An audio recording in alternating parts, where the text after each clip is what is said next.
Knowledge is power. A story is typically providing you with more information regarding the characters and the setting, yet there are many cases where it takes away information from you as means to either keep going longer than it needs to, or to exist altogether. This is when we get knowledge regression. Things that we are supposed to know are not known for plot convenience. The most straightforward type of this kind is oblivion. It's when knowledge about something has been lost, usually because those who knew died a long time ago and the rest never found out about it. It is something stories that have the element of exploration in them tend to use, since they are about big things, like discovering ancient civilizations that have disappeared a long time ago, or small things, like what a person did while it was alive and got lost after its death. A type which tends to make a mess out of the aforementioned case is the mystery box. The difference between discovery stories and mystery stories is that the latter ones do not have their knowledge lost. They have it hidden because there are some who do not want it to become public. If there is a murder mystery, the people who did it will obviously do their best so they will not get caught. If someone plans to do something very important, then he will also do his best to keep it a secret until it actually happens. So the story is constantly sabotaging the investigator and the audience, wasting a huge amount of time in the process by going nowhere or going in circles. It can be quite frustrating since it essentially makes most of everything to feel like filler, and usually when the truth finally comes out, the truth they were hiding for so long doesn't feel important enough to deserve all this mess. An even bigger convoluted mess is amnesia. Many stories are about the protagonist trying to gain back everything he knew and somehow forgot, and thus the entire story becomes simply trying to get to where he was all along. It's not about character development, and whatever character he has while being amnesiac is completely different from the one he used to have. So why does he want to be a completely different person and lose everything he gained up until now? That's pointless. Such stories rewrite characters in any way they like as means to waste time for no good reason. The type which completely obliterates all others is negligence. It's when nothing is lost or forgotten as much as it is neglected by the characters for a long time. It's, let's say, when someone was so obsessed with money that he neglected his family, or someone who went so much into otaku culture that he lost his touch with reality. The truth is right before his eyes and yet he is blinded to it because of his lifestyle. The audience most likely knows what is going on, which is also what makes him tragic and pitiful. A far more personal emotional investment than what you would feel for someone who is simply exploring ruins or solves mysteries. Something that needs to be clarified is that negligence is not the same as a stupidity, either because the scriptwriter is an idiot or either because the actual character is an idiot. He won't be doing things that correspond to what he already knows, thus it's like he is sabotaging himself. It's something that usually happens when the author tries to make a threat far more dangerous than it actually is, by not letting the characters use powers they already know of, or to forget crucial knowledge that would aid them. Since there is no in-story reason for such a thing to happen, it either comes down to bad writing or the character not deserving our respect for doing such terrible oversights without good justification. Knowledge is power.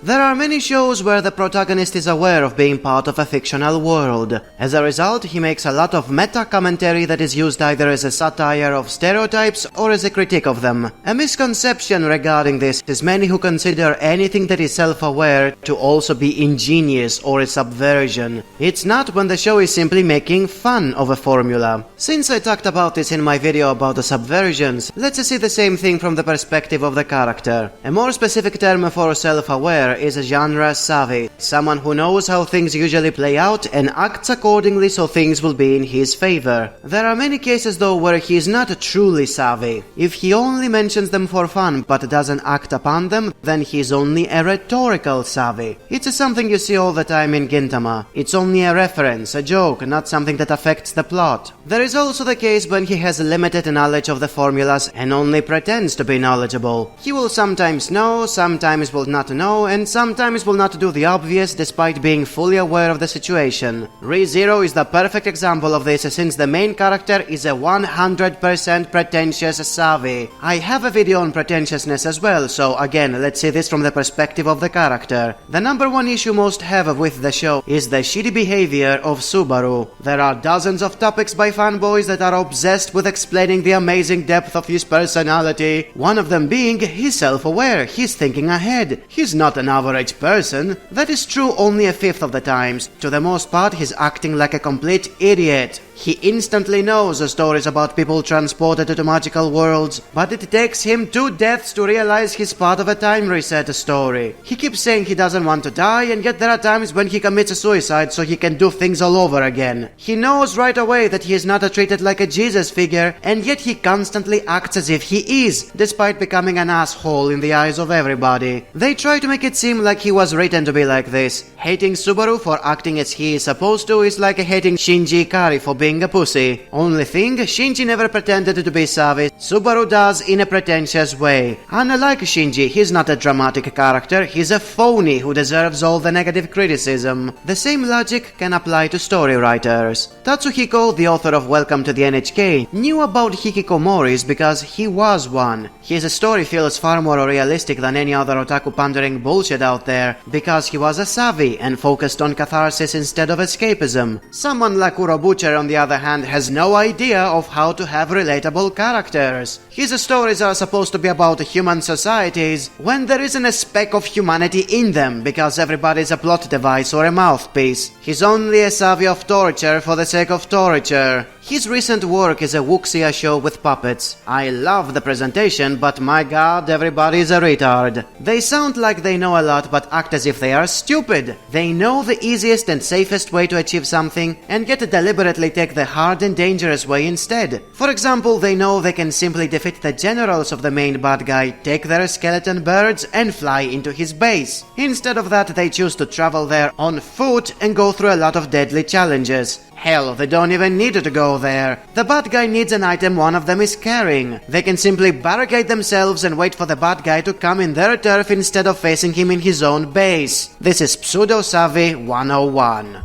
Knowledge is power.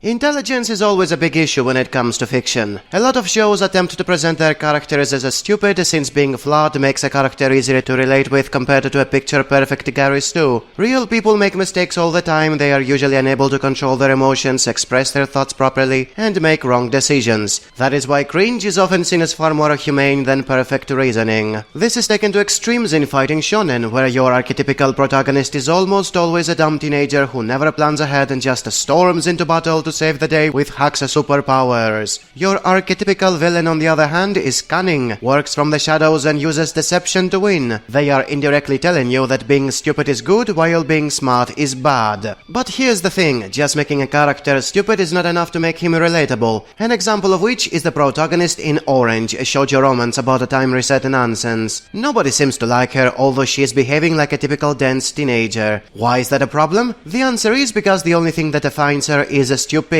When the story is simple, the pacing is slow and the cast is one note, stupidity is the only thing that stands out the most. ReZero, a show airing at the same time, which also has time resets and a stupid protagonist, is hailed as a masterpiece of realism and relatability because a dozen different things are happening in every episode. Both shows are garbage, but at least ReZero makes it seem like mistakes are flavoring situations instead of defining the cast as plain stupid. They are spices, not the main ingredient. Stupidity is not making the characters more complex. In fact, it simplifies them, since dumb characters are simple-minded. It is, though, making situations more chaotic and gray in morality, since nobody is doing the most obvious thing that can resolve any conflict in a quick and seemingly proper way. It builds tension and makes situations more interesting, since both parties are not always right or wrong, regardless of being defined as good guys or bad guys. The exact opposite can also be considered an issue. Many dislike a character when he's acting like he's very smart, although whatever he does is still fairly stupid. This was the case with the protagonist of Code Geass. His strategies appear to be ingenious, even though they usually make absolutely no sense most of the times. It takes a lot of effort to make a character behave intelligently. Most authors are in fact unable to write actually smart characters, so they simply present them as intelligent and expect you to accept it. Of course, they cannot just leave it like that. They will usually try to hide the fact that the protagonist is not really intelligent by making him the smartest of the cast, such as in the case of Brian Hilder in The Darkness. And since he is already stupid, that means everybody else must be behaving like a complete retard, unable to understand the simplest thing and falling for the most obvious tricks. An even more convincing method is having two seemingly smart characters playing mind games with each other. This combines the best of both worlds, since there is the smart outsmarting the fools and then being outsmarted by others of equal intelligence. It's a game of cat and mouse, which shows the folly of stupidity as well as the underestimation and pride of genius intellect, which is usually the cause of their downfall. The relativist protagonists are predictably not accepting either case, as they claim the viewer judges from a position of authority. The audience always knows more things than the characters in series, and is not mentally pressured to make the right choices. Of course, and it will seem like they are stupid from where we are standing, comfortably in our house while laughing at their mistakes. It's not fair to use meta-logic when judging a series, and intelligence is relevant depending on circumstances. Although there is some truth to those claims, it mostly comes down to how the show treats the intelligence of its characters and by extension the viewer. Shinji Ikari is often disliked by viewers for being passive and a crybaby, even when the whole series is built around his psychological issues and has 100 things going on at the same time to keep things interesting. Something you cannot say about Orange, which has a blunt heroine with no depth, a plot with no complexity, and a pacing where to the most part nothing happens. Aside from what the viewer thinks, Neon Genesis is objectively the superior series thanks to the smart way it is written and not the dumb way its protagonist behaves.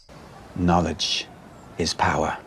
There is always a cause behind every action, no matter how unimportant it may sound. The motive of that action, though, can differ from person to person, depending on what they know. Thus, the cause falls under the notion of reasoning, while the motive is subject to rationality. The thing here is that a reason can never be judged, because it is simply what causes an action to happen. Only the rationality behind it can, and only in a volume of how rational or irrational the action sounds to be, depending on the circumstances under which it happened.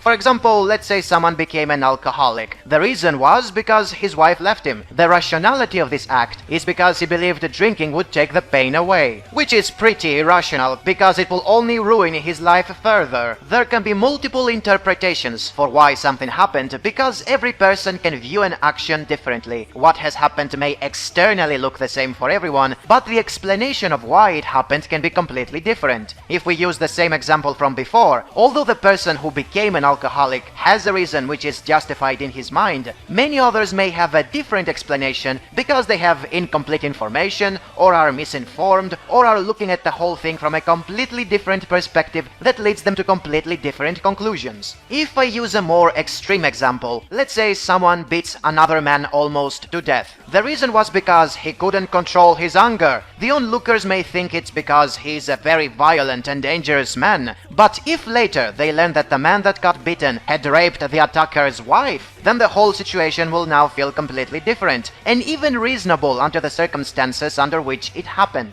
And now if I take this notion back to anime, everything that happens in a show has a reason for happening, and usually there is a justification provided by the show of why someone did something. Superficially, that is enough to accept anything they tell you or show you. But if you're a critical thinker who doesn't accept anything they throw at you, you will realize that many times the rationality of a show is complete bullshit. For example, this guy on Reddit tried to make it seem like the example I mentioned with Usopp and Luffy in the forgiveness topic is mistaken. There is a very good reasoning of why they fought. It's because they weren't taking the whole piracy thing seriously and that they should start acting more mature about it. Right, because they were totally mature afterwards. This reasoning implies that there should be character development, and there was no such thing. The same logic follows many other cases I mentioned in previous videos, such as the riddles in Zankyu no Terror. There was a reason for them to exist, but the reasoning is nonsensical. If the protagonists were as smart as they claimed, they wouldn't waste their time like that. So regarding that, there are several remarks that can be made. Number 1.